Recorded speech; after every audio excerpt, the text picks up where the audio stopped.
Kult zmarłych towarzyszył ludziom od zarania dziejów, od społeczności myśliwych i zbieraczy po wielkie cywilizacje Euroazji, od plemion afrykańskich po ludy obu Ameryk.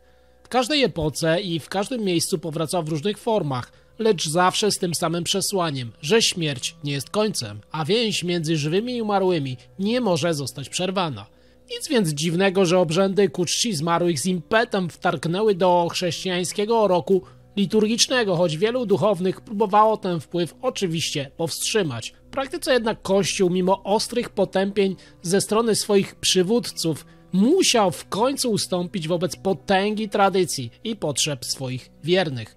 Ludzie nie chcieli wyrzec się przecież dawnych zwyczajów, bo wraz z nimi odrzuciliby coś, co stanowiło przecież o ich prawdziwym korzeniu. A mam tutaj na myśli pamięci o przodkach i wiarę w ich obecność pośród nadal żyjących. Z czasem Kościół zrozumiał, że łatwiej pogańskie praktyki przekształcić po prostu niż wykorzenić. Już w czasach Cesarstwa Rzymskiego zaadaptowano dawne święta zmarłych, nadając im całkowicie nowy chrześcijański wymiar.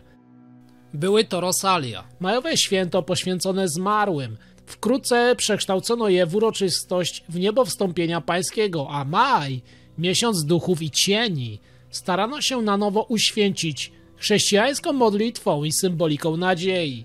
Jednak to dopiero decyzja cesarza Ludwika Pobożnego i papieża Grzegorza IV w IX wieku przesądziła o ostatecznym połączeniu chrześcijaństwa z dawnym rytmem pogańskiego kalendarza. Uroczystość Wszystkich Świętych, dobrze nam dzisiaj znana, przeniesiona na 1 listopada, zbiegła się bowiem z pradawnymi obchodami końca roku u Celtów i Germanów.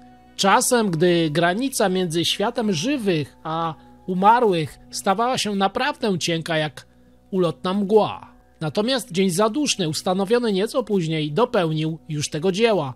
Benedyktyni, którzy w XII i XIII wieku w końcu przybyli również i do Polski, przynieśli ze sobą ten zwyczaj i połączyli go z rodzimymi słowiańskimi obrzędami. W ten sposób dawne tak zwane dziady, głęboko zakorzenione w ludowej wyobraźni tradycji, zlały się z chrześcijańskimi zaduszkami, zyskując całkowicie nową formę, lecz zachowując swą pierwotną treść, pragnienie kontaktu ze światem zmarłych przodków. Wśród Słowian wschodnich pamięć o tych archaicznych przecież obrzędach przetrwała znacznie dłużej niż na zachodzie, bo jeszcze w XIX wieku na terenach dzisiejszej Ukrainy obchodzono 4 święta poświęcone zmarłym w różnych porach roku, od zimowych godów po jesienne żniwa. Natomiast na Podlasiu Rusini również modlili się i ucztowali 4 razy w roku, każdorazowo w innych symbolicznych momentach cyklu przyrody. Ta rytmiczna obecność przodków w roku obrzędowym pokazywała, jak głęboko w ludzką świadomość wrosło przekonanie o ich powrotach i opiece nad światem nadal żyjących. Z biegiem czasu różnice między wschodnią a zachodnią tradycją zaczęły się pogłębiać. Katolicyzm w naszym kraju zdołał skutecznie zdominować kalendarz obrzędowy, a z dawnego pogańskiego rytuału pozostało jedynie jesienne wspomnienie zmarłych. Dziady majowe czy zimowe całkowicie zanikły, ustępując miejsca kościelnym formom pamięci, pozbawionym już dawnej emocjonalnej intensywności. Jednak nawet w tej okrojonej postaci przetrwała jednak sama idea, że kontakt ze zmarłymi jest nie tylko możliwy, ale i potrzebny, że pamięć o nich ma moc ochronną i pomocną. Kroniki, zapiski etnograficzne i świadectwa ludowe dowodzą, że przez całe stulecia ludzie nie przestali zwracać się ku przodkom. Obrzędy zmieniały się, traciły dawne znaczenia, lecz ich rdzeń pozostawał wciąż taki sam. Człowiek potrzebował potwierdzenia, że nie jest sam wobec tajemnicy życia i śmierci. Dlatego nawet dziś, w epoce wielkiego racjonalizmu i wszędzie dużego zgiełku, kult zmarłych nie zniknął. Wciąż powraca w rekonstrukcjach dawnych obrzędów, w cichym zapalaniu zniczy tak dobrze nam znanym, czyli w pragnieniu spotkania się z tymi, których już od dawna przecież nie ma. To właśnie owo pragnienie spotkania nadaje obrzędowi jego siłę. Dla dawnych Słowian czczenie zmarłych nie było pustym gestem, lecz realnym doświadczeniem ich obecności. Wierzono, że w określonych porach roku dusze przodków jednak wracają, by ogrzać się dla przykładu przy ogniu, nasycić pokarmem ofiarowanym przez potomków i w zamian obdarzyć ich oczywiście pewnego rodzaju błogosławieństwem. Ich obecność dawała poczucie bezpieczeństwa i sensu, pozwalała wierzyć, że świat nie jest tak wrogi, w jakim istocie jest, a życie ma ciągłość poza granicą śmierci ostatecznej. W tym tkwiła moc tego właśnie kultu. W takim przekonaniu, że człowiek nigdy nie jest do końca sam. I właśnie dlatego pamięć o przodkach, mimo prób jej wykorzenienia przez Kościół katolicki, przez chrześcijan, jednak nadal trwa w nas samych do dzisiaj. Wiedza o dawnych, przedchrześcijańskich obrzędach ku czci zmarłych wśród Słowian jest jak odbicie w wodzie. Nieuchwytna, rozmazana, migocząca echem dawnego świata. Badacze od XIX wieku próbowali wprawdzie uchwycić sens tej pradawnej tradycji, lecz ich wysiłki często tonęły bardziej w romantycznym uniesieniu, gdzie nauka mieszała się bardziej z wyobraźnią, a milczenie źródeł po prostu wypełniano domysłami. Mimo to jedno pozostaje na pewno jasne. Kult przodków był sercem słowiańskiej duchowości, osią, wokół której krążyło życie, śmierć i upływający czas. Dla dawnych Słowian śmierć nie była absolutnie końcem, lecz pewnego rodzaju portalem, przejściem, drogą prowadzącą do świata, który istniał tuż obok nich.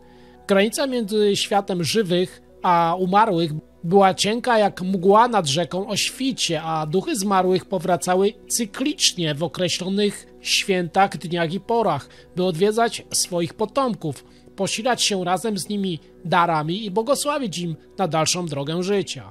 Strażnikiem tej tajemniczej granicy był nie kto inny jak Veles, Bóg o twarzy zmiennej jak księżyc, Pan podziemi, opiekun bydła, bogactwa i przede wszystkim wszystkich dusz. To on władał wyrajem, zieloną łąką za rzeką śmierci, gdzie dusze pasły się spokojnie, czekając na dzień, w którym powrócą do swoich. Kiedy nadchodził czas tak zwanych dziadów, 4 razy w roku otwierały się bramy między światami, a duchy, zachęcone, prowadzone przez blask ognisk, wędrowały ku swym dawnym, porzuconym domom. Czekały tam na nie uczty, miód, chleb, kasza, jaja, wódka i kutia.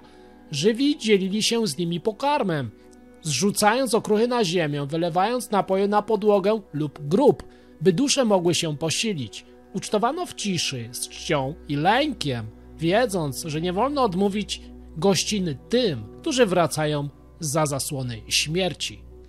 Ogień płonął wszędzie, w izbach, mogiłach, na rozstajach dróg. Jego blask miał wskazywać duszom drogę, ogrzewać je w jesienny chłód i odstraszać złe moce.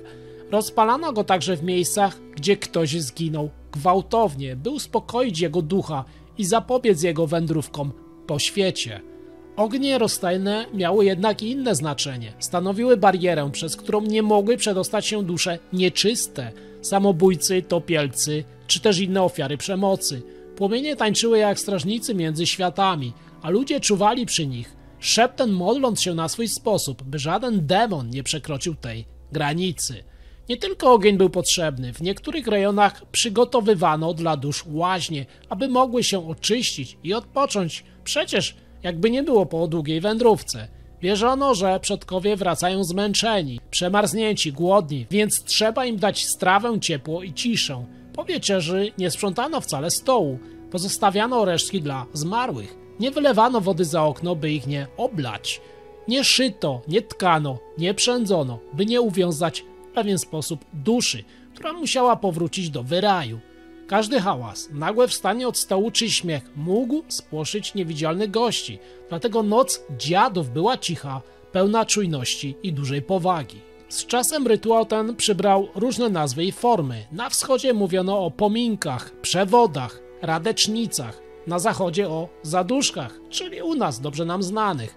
Wszędzie jednak chodziło w gruncie rzeczy o to samo, o obcowanie żywych ze zmarłymi. Dziady. To słowo miało swoistą moc, bo oznaczało zarówno przodków, jak i tych, którzy ich reprezentowali w naszym świecie, świecie żywych. Wędrowni żebracy, zwani również dziadami proszalnymi, byli postrzegani jako pośrednicy między światami. Przyjmowano ich z szacunkiem, karmiono, obdarowywano jałmużną i proszono o modlitwę za zmarłych. Dawanie dziadom chleba czy miodu było jak karmienie samych przodków, a słowa modlitwy płynące z ich ust miały moc sięgać aż poza światy. Obrzędy te nie były tylko wspomnieniem, lecz żywym spotkaniem dwóch światów. Ludzie witali dusze, a potem odprowadzali je z powrotem do krainy zmarłych, często przy śpiewie, tańcu i muzyce. W nocy rozlegały się dźwięki rogów i bębnów, ogniska trzaskały, a nad nimi unosił się zapach miodu i dymu.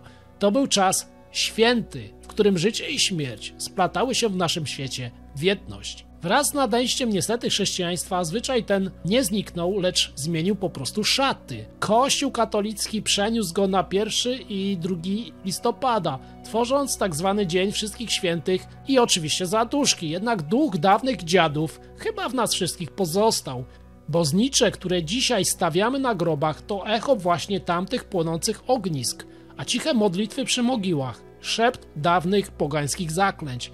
Choć współczesny świat zapomniał o Welesie i jego wyraju, gdzieś w głębi duszy każdy chyba z nas wciąż czuje tą pamięć o tych, którzy byli przed nami dużo wcześniej. Bo nasi przodkowie Słowianie wierzyli, że dopóki pamiętamy o swoich zmarłych, dopóty oni naprawdę żyją. Nieodłącznym elementem tego pogańskiego święta były oczywiście maski i oto co z tego wynika. Bo maska towarzyszy człowiekowi już od zarania dziejów. Już w epoce kamienia ludzie nakładali ją na twarz, próbując pojąć świat, który ich otaczał. Maska była jak brama, pozwalała zajrzeć tam, gdzie wzrok nie sięgał. Dla człowieka pierwotnego maska nie była zwykłym przedmiotem. Używana w obrzędach pomagała przełamać granicę między tym, co żywe, a tym, co już odeszło. Gdy twarz, symbol ludzkiej indywidualności i prawdy, znikała, pod jej powierzchnią pojawiała się przecież pustka. Znikał człowiek, a na jego miejscu stawało coś innego, coś z pogranicza zaświatów. Nic dziwnego, że maska budziła w końcu i lęk. U starożytnych Greków i Rzymian przetrwało echo tamtej fascynacji. Wierzyli, że maska może pomóc skontaktować się z przodkami, a obrzędy ku ich czci stały się początkiem teatru, który być może znacie i dzisiaj. W łacińskim świecie określano ją słowami maska, larwa, persona. Te słowa niosły w sobie podwójne znaczenie. Były symbolem zabawy i grozy, życia i śmierci. Larwa znaczyła zarówno maskę, jak i upiora. Ludzie etymologii dopatrywali się tutaj śladów dawnego związku maski ze światem umarłych, z tym, co nie jest ludzkie. W końcu nawet samo słowo mara, czyli cień, widmo, senny koszmar, miało korzenie w słowie oznaczającym przecież śmierć. Wszystko więc wskazywało na to, że maska od początku była związana po prostu z naszym zwykłym przemijaniem. Badacze do dzisiaj powtarzają, maska to narzędzie przemiany i kontaktu. Zakładając ją, człowiek stawał się pośrednikiem pomiędzy światłem a ciemnością, życiem i śmiercią. Nie chodziło o to, by wcielić się w ducha czy Boga, czy innych bogów, lecz by na chwilę dotknąć innej rzeczywistości. Najstarszy zapis, który wspomina o maskach u Słowian, pochodzi z kroniki czeskiego Kosmasa. Opowiada on, jak za czasu księcia Brzetysława ludzie odprawiali nad zmarłymi dziwne tańce. W lasach i na rozstajach dróg, w świetle pochodni zakładali maski i wzywali duchy przodków. Dla kronikarza, chrześcijanina, były to bezbożne igrzyska, ale w jego słowach pobrzmiewa echo czegoś starszego, obrzędu, który miał przynieść spokój zmarłym i ochronę jeszcze żywym, bo maska, choć wiązała się ze światem duchów, mogła też chronić przed ich gniewem i mściwością. Niektórzy badacze porównywali te opisy do wschodniosłowiańskiej trizny, starych obrzędów pogrzebowych, podczas których tańczono i walczono na miecze. Nie ma jednak pewności, jak wyglądały maski z opowieści Kosmasa, czy były ludzkie, czy zwierzęce. Jeśli uczestnicy obrzędu rzeczywiście odgrywali mityczne sceny, pewnie zakładali maski zwierząt, wilków, koni, czy może nawet niedźwiedzi. Kolejne świadectwa pojawiają się dopiero w wiekach średnich. W roku 1207 papież Innocenty III potępił duchownych, którzy podczas świąt, ale noworocznych, zakładali potworne maski i urządzali w kościołach widowiska pełne śmiechu i innych obscenicznych gestów. Później papież Grzegorz IX powtórzył zakaz, ostrzegając, że takie zabawy są pogańskie i niestosowne. Mimo to zwyczaj oczywiście przetrwał. Bo wiemy, iż w XIII wieku w Polsce używano masek w kształcie koni i jeleni, a na synodach biskupi narzekali, że duchowni w maskach wchodzą do świątyń, tańczą i śmieją się podczas mszy. Oczywiście w tych maskach często kryły się symbole zwierzęce. Były to rekwizyty związane z pradawnymi obrzędami odradzania się życia, tańcami, które miały budzić ziemię po zimie. Zapewnić urodzaj i szczęście, kozy, konie, bociany. Każdy z tych zwierzęcych wizerunków miał swoje znaczenie, płodność, dostatek, ochronę. Niekiedy jednak maski przybierały i ludzkie twarze z zaświatów, przypominały duchy, które powracają tylko raz do roku, by przynieść błogosławieństwo lub siać strach.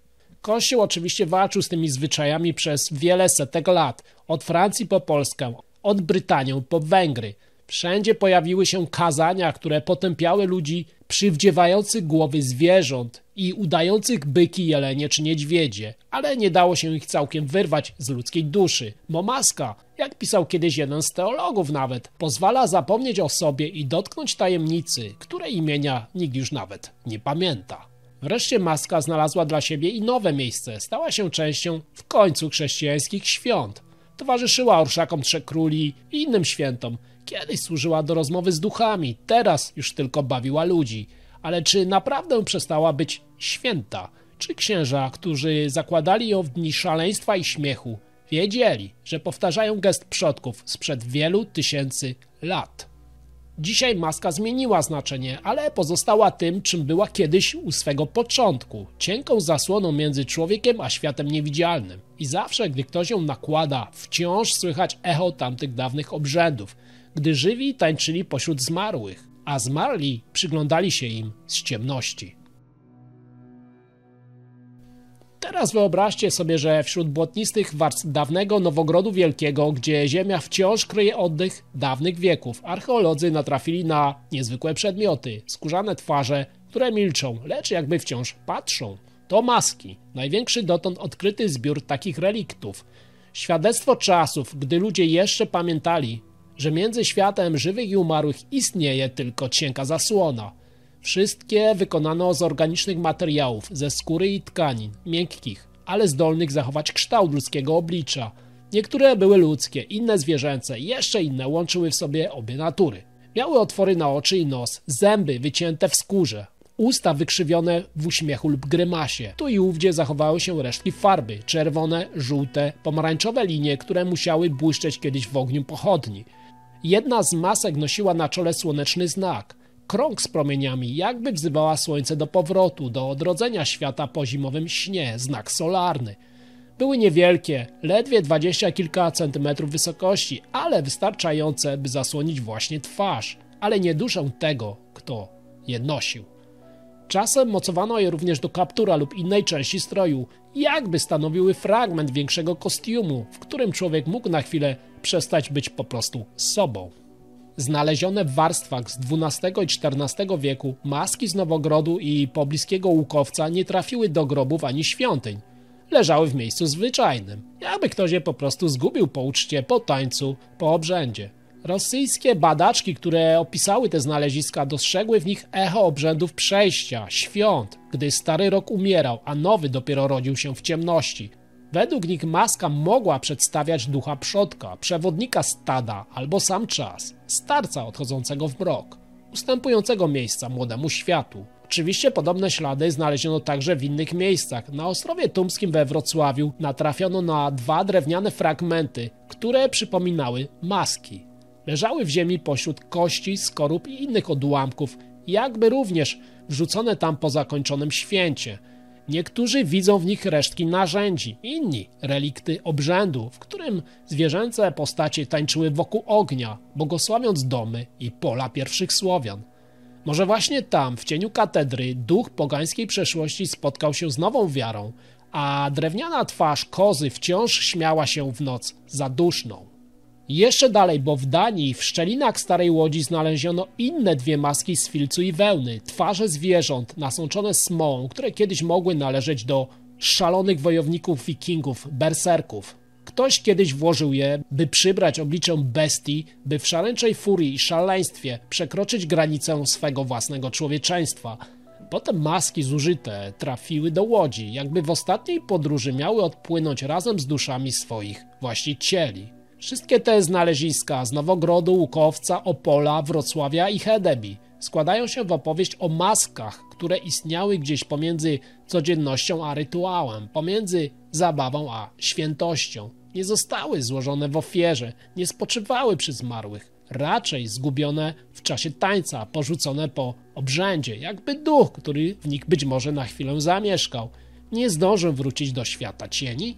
To właśnie w takim świetle należy widzieć maski z opolskiego Ostrówka, bo jedni badacze widzą w nich rekwizyty pogańskiego misterium, obrzędowe twarze, które przywdziewano w czasie świąt dziadów, gdy dusze przodków wracały, by zasiąść przy ogniu z żywymi. Jedna z badaczek twierdziła, że to maski tak zwanego dziada, wędrowca, który chodził z kozłem, zwiastując koniec starego roku. Z kolei inny badacz nie zaprzecza, przypominając, że dziad był w istocie samym przodkiem, cieniem dawnego, minionego pokolenia. Ale też są głosy chłodniejsze, jak innego badacza, który wątpi, by miały jakikolwiek charakter sakralny. Może to tylko zwykłe przedmioty, jak twierdzi, element codziennego rzemiosła Słowian. W gruncie rzeczy jednak chyba trudno oprzeć się wrażeniu, że te skórzane twarze czy drewniane coś w sobie jednak kryją magicznego.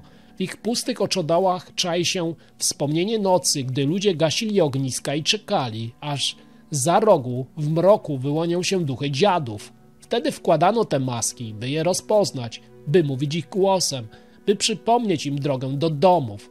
Może właśnie tam, na opolskim Ostrówku, wśród wiatrów i mgieł, ktoś jeszcze tańczył w obliczu zmarłych, a ziemia zapamiętała tylko ich dzisiaj już nieznane twarze.